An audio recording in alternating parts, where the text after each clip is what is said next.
We first saw this rather sexy mobile back at Mobile World Congress, and you may recognise it as the Sony Ericsson I do. But people, where have you been? That name was scrapped ages ago in favour of the Sony Ericsson Satio, and following in the footsteps of the lesser pixel-toting C905, the 12-megapixel Satio is the latest in the Cybershot lineup.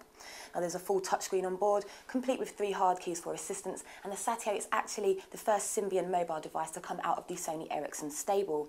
Now, along the touchscreen, you'll find 4 icons, and equally along the top, you'll find a panel with 5 more icons for direct access to major features, such as your picture gallery, web access, complete with bookmarked sites, as well as a more in-depth shortcut option that's fully customizable and will provide more access to your favorite features and applications.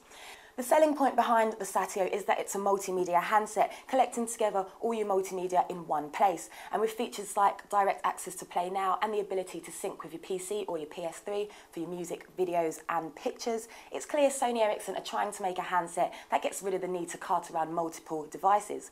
Now, as great as the syncing is, sadly this doesn't stretch to HD video and games. But throw a Walkman into the mix, add to that the touch screen, and the Satio could potentially go head-to-head with the iPhone and the iPod Touch. And when you've loaded it all with your favourite multimedia content, kick back and watch it all on its 3.5-inch 16:9 Nano HD screen. But don't get too excited, the screen isn't all joy. Reigning on the parade is a lack of an on-screen QWERTY keyboard, so writing text can feel like a bit of a chore. But the good news is, if you do have chunky monkey fingers, there is a stylus on hand to assist, although it doesn't slot in anywhere, so it will just run the risk of hanging on the side of your phone like an unattractive eyesore. Now, moving on to its Cybershot capabilities, and the Satio doesn't just rely on its 12 megapixels.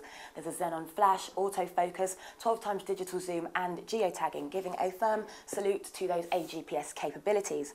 And the ability to control the camera and the Cybershot user interface using the touchscreen is a bonus, not to mention the fact that it does take pretty amazing pictures. Now, you can launch the camera pretty easy by sliding open the lens cover at the back, and you can move between video and camera mode without triggering your impatient side, which is always a good thing.